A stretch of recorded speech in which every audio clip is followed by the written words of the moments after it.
show. Thank you for having me once again. How you been, buddy? Stressed beyond stressed. Oh, stress beyond stress, man. It's not even fight week yet. It's not time for that.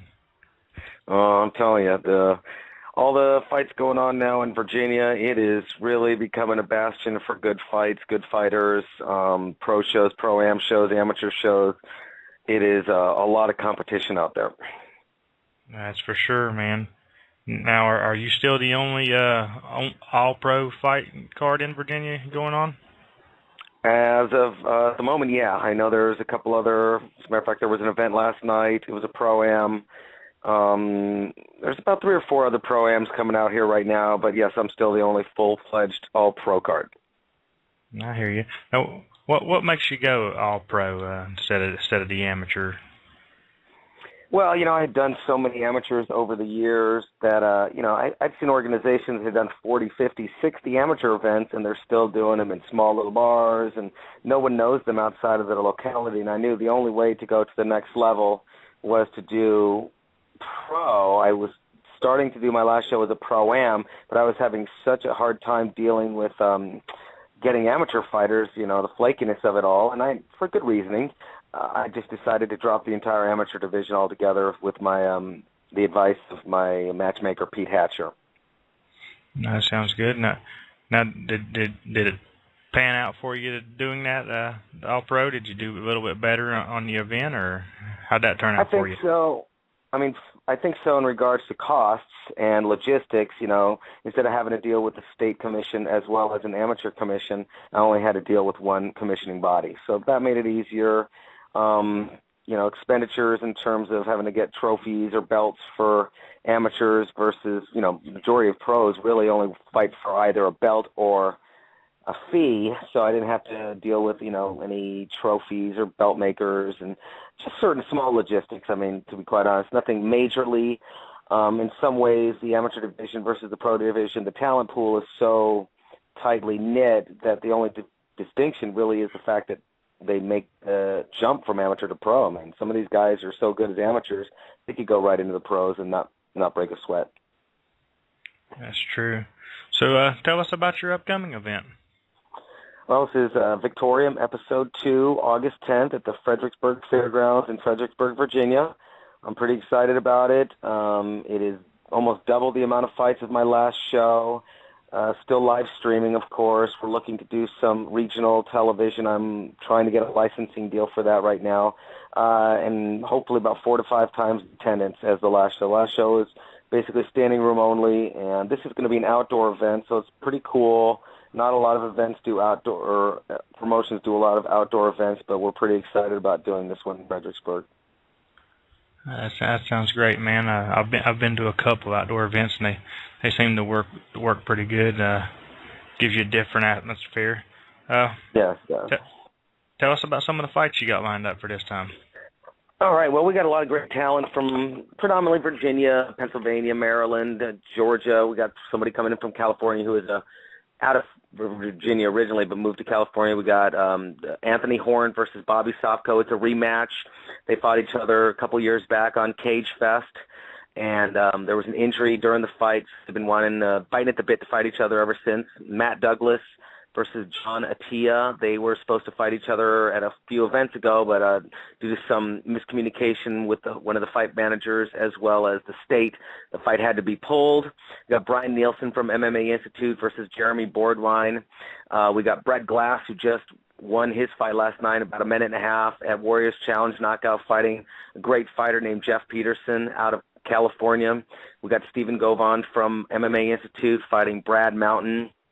Marcus the Menace Daniels fighting Hubert Garcia. We got Dustin Carroll fighting Angel Ortiz.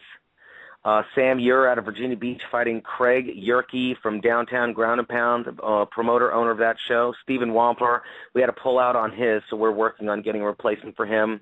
JoJo Stringfield versus Nathan Miller. This is they fought each other at amateur, and Miller came away with the victory on that one, and Stringfield's been looking to get redemption, and so they decided to fight each other at my show.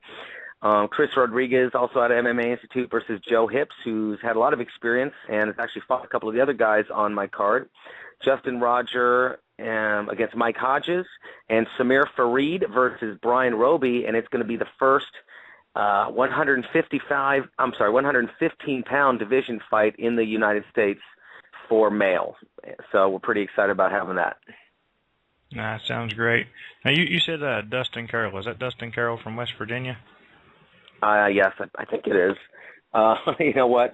I'm so busy dealing with so much. Sometimes I don't even pay attention where they're coming from. I know I got this one. Angel Ortiz, actually, out of I think it's Martinsville era. He asked me about this matchup, and yep, here it is. Dustin Carroll, Concord, West Virginia. So yeah, so that's the one. Yeah, I thought so. I've seen him box before. I haven't seen him fight MMA, but I've seen him box before. I knew the name sounded familiar. That sounds great. What kind of bands you got lined up for us this time? We're still in negotiation with a couple. We got, the last show we did some, we had 5 bands, metal and rap. This time we're looking to go a little bit, not so much mellower, but more country, western, rock, and we do have a female country singer, and actually she ventures off in a bit of hip-hop as well. I'm just in the negotiation process right now. To be quite honest with you, I got so much talent with the fighters that that's not of my utmost concern, but I'm still pretty excited about trying to get somebody on board. That sounds great, man. And I know that do you find you pull a lot more people with doing the bands and the fights as you would normally than for just having the fights?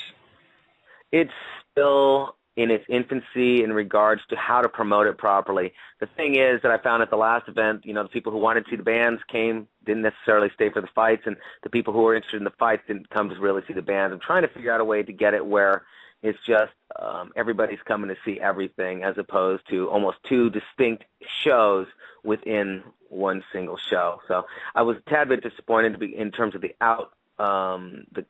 attendance of the band's part. Though everybody who came loved it, it just wasn't as packed as I would have liked it to have been. Right, I understand. I mean, I definitely would be coming to see both of them. I think it's a great idea. For sure. I'm going to turn you over to Jimbo for a minute and see what questions he has for you. Jimbo? Thanks, James. What's up, Giovanni? How you doing, buddy? I am wonderful. How are you? I'm fantastic, man. So the last time we talked to you, you talked about your time you spent on the West Coast training, and you mentioned some very big names. So when it comes to an eye for talent, I definitely take your word for it. Do you feel that the talent that you're putting on your cards is close to the talent that's on the cards in on the West Coast that you saw? I do. Marcus Daniels fought at M1 Global. Some of these guys have fought on the CFFC, which is one of the bigger cards here on the West Coast. Several of the guys have, tried out for the Ultimate Fighter. Some of them, are just on that edge, the precipice of really going to the next level. But, with such a deep talent pool all around the country, now it sounds like a pejorative saying, but fighters are almost a dime a dozen. So these guys all got to do something to truly stand out at this point, both personality-wise, talent-wise, skill-wise, in order to get to the next level, to foster them, being looked at for bigger shows on the West Coast. I mean, the West Coast is really the home where it is, UFC, Extreme Couture, and all the other big names, Boss, Beverly Hills Jiu-Jitsu, majority of the Gracies, the Machados, not that they're not around the country, but the inception of it pretty much was in California, Nevada area. So we're still trying to catch up, but like I said, I think the only reason that the guys are not making the bigger names out here is only because of the mass amount of fighters, not so much the quality of the fighters. Makes perfect sense, and I kind of agree with that. That's very well said. Thank you. Do you, a show like Victorium, as you kind of alluded to, is a stepping stone to the next level. But obviously, at some point, guys are going to build loyalties with you, and want to fight a couple of times for you. About how long until we start seeing Victorium champions in different weight classes?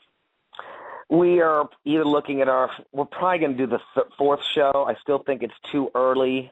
As I've said before, to come out with the first show and automatically start throwing out belts, it diminishes the point of a belt.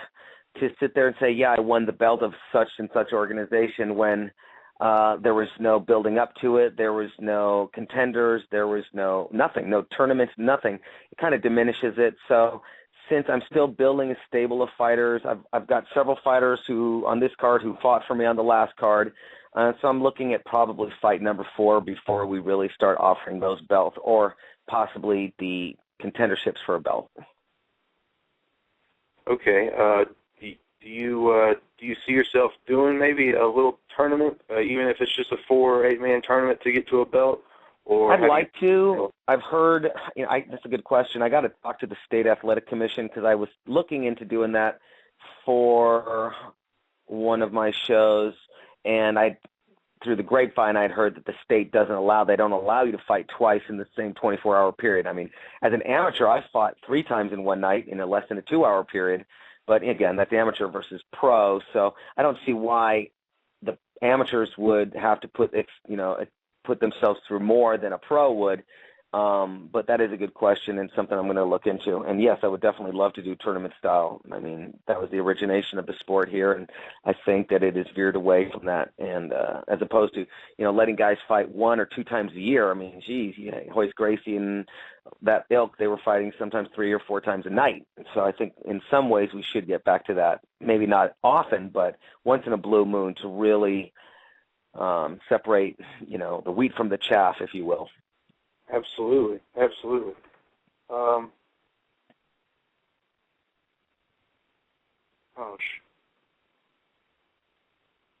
I'm sorry.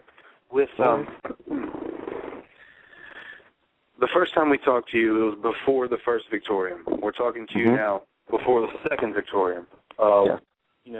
What did you learn from the first, the entire experience of the first show that you're going to apply to the second show here?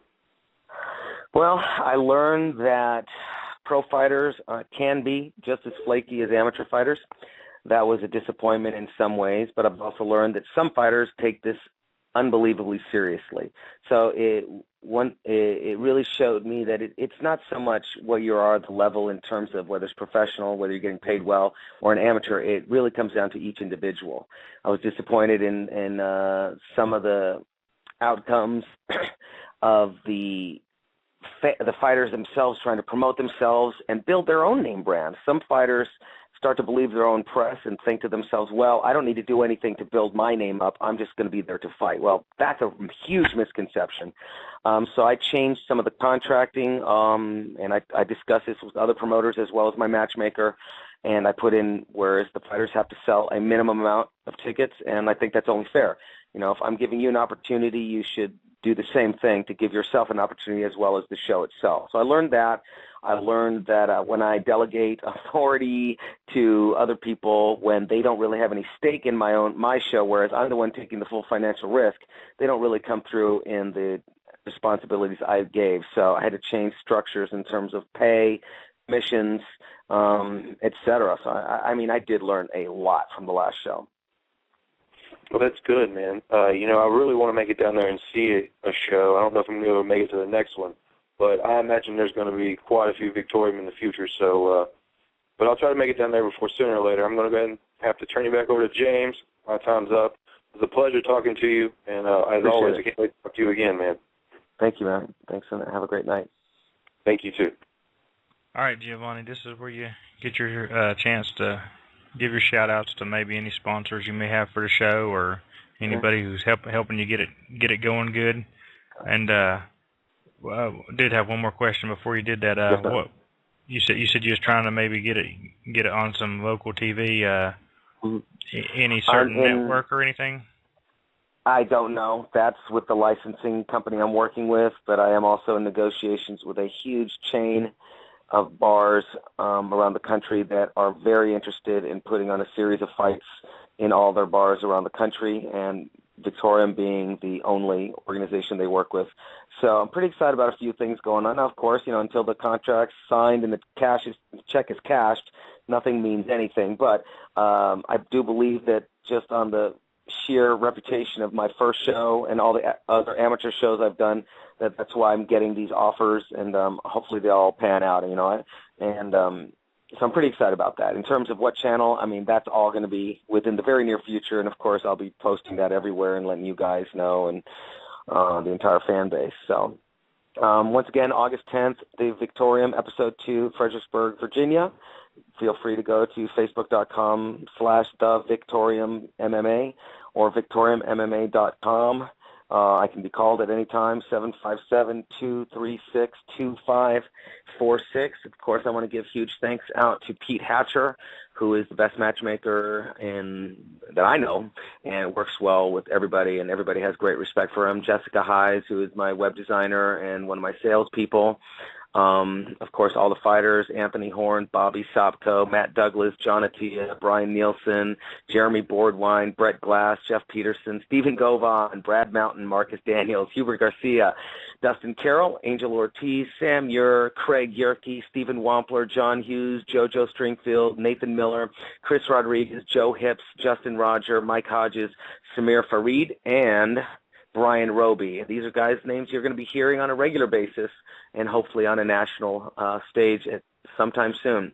You know, tickets are $40, and you guys are all going to have a great time. So feel free to contact me, check out the website, or go to the Facebook, and we definitely want to see everybody there on August 10th. All right, man. Well, we wish you the best of luck with your next event, and we hope to talk to you again soon and keep in contact with us, bud. Hey, man, I appreciate you guys are great. I always promote you guys, and you guys are obviously huge admirers of the sport, and I think everyone's going to continue to notice what a good job you guys do as well. I appreciate it, man. You have a good night. You too, buddy.